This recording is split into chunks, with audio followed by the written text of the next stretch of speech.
মাওলানা তারিক জামিল তাঁর জীবনে ঘটে যাওয়া একটি ঘটনা সবার সাথে শেয়ার করেন। তিনি বলেন, আমি পৃথিবীর অনেকগুলো রাষ্ট্রের মধ্যে কয়েকটি রাষ্ট্র সফর করেছি, এর মধ্যে জর্ডান সফরের একটা অংশ তুলে ধরছি। আমি আর আমার স্ত্রী যখন জর্ডানে পৌঁছে গেলাম, তখন তাবলিগ জামাতের আমির সাহেব আমাদেরকে তাদের বাসায় নিয়ে গেলেন। আমরা দুজনেই ভীষণ অবাক হলাম। মাত্র 2 কক্ষ বিশিষ্ট একটি বাড়ি। ঘরের মধ্যে একপাশে কিছু থালা বাসন, তরকারির ঝুড়ি, একটা কাঠের উপর জড়ো করা কয়েকটি কাপড় আর আরাম করার জন্য একটা মাদুর ও 2খানা ইট। আমার স্ত্রীকে নিয়ে এক কক্ষে এবং আমাকে আরেক কক্ষে নিয়ে গেলেন। ওর আর মোট 6টি মেয়ে, যারা সবাই পরিপূর্ণ পর্দা করে, আর একটা ছোট ছেলে, কোলের বাচ্চা। ছেলেটির বয়স যখন 1 দিন, তখনই তার মা কালো একটা কাপড় দিয়ে বাচ্চার চোখ বেঁধে দুধ পান করায়। এখন ওর বয়স 1 বছর। ওর যখন দুধ খাওয়ার ইচ্ছা হয়, তখনই কালো কাপড়টা মায়ের হাতে তুলে দেয়। অতঃপর আমার স্ত্রীকে খাবার দেওয়ার পর তিনি এসব দৃশ্য দেখে দোয়া না পড়েই খাবার মুখে দিতে গেলেন। 4 বছরের পিচ্চি মেয়ে আমার স্ত্রীর হাত চেপে ধরলেন আর বললেন, দোয়া না পড়লে খাবার খেতে দেব না। এসব দৃশ্য আমি খুব উপভোগ করছিলাম আর জুতা পায়ে দিচ্ছিলাম। পিচ্চিটা দৌড়ে এসে বলল,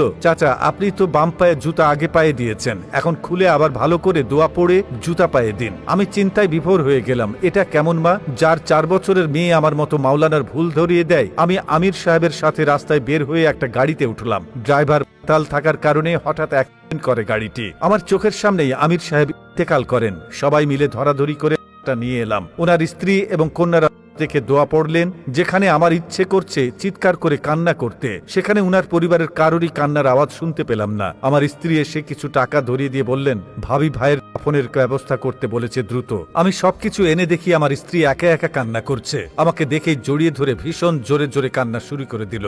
আমি তার মুখ চেপে ধরে আওয়াজ বন্ধ করলাম আর বললাম, কি হয়েছে, কাঁদছো কেন? আমাকে বলল, আমাকে ক্ষমা করো, তোমার উপযুক্ত স্ত্রী আজও হতে পারিনি। এই দেখো, ভাইয়ের পরিবারের সবাই নামাজে দাঁড়িয়ে কান্না করছে, আল্লাহর কাছে তার মাগফিরাত কামনা করছে। এত ধৈর্যশীল পরিবার কি এখনো আছে? রাতের বেলায় হঠাৎ ঘুম ভেঙে গেল কান্নার শব্দে। আস্তে আস্তে উঠে গিয়ে দেখি ভাবি সাহেবা তার 6 ছেলে মেয়েকে নিয়ে তাহাজ্জুদের নামাজে বসে কান্না করছেন। কি অবাক করা বিষয়! এই 4 বছরের বাচ্চা মেয়েও মায়ের সাথে সমানে দোয়া করে যাচ্ছে। মনোযোগ দিয়ে দোয়া করাগুলো শুনতে লাগলাম। এত দারুণ দোয়া যে শুনতে শুনতে কখন যে আমার চোখের পানি দাড়ি ভিজে মাটিতে পড়ছিল তা নিজেও জানি না। আল্লাহর কাছে বললেন তার বিয়ের উপযুক্ত মেয়েকে যেন আল্লাহ দ্রুত কোনো ব্যবস্থা করে দেন। আরো বললেন, ইয়া আল্লাহ, আমাদেরকে উত্তম রিজিক দান করেন। আমি ফজরের সালাতের পর একটু ঘুমিয়ে পড়লাম। ঘুম থেকে উঠে শুনি শহরের নামকরা 3 জন হুজুর প্রচুর পরিমাণ মোহরানা দিয়ে তার 3 মেয়েকে বিয়ের প্রস্তাব দিয়েছেন। উনি রাজি হওয়ায় দুপুরেই গিয়ে আমার খুব কান্না চলে আসলো। উনি কেমন রমণী যে কিনা রাতের বেলায় দোয়া করতেই ভোরবেলায় ফল পেয়ে যান।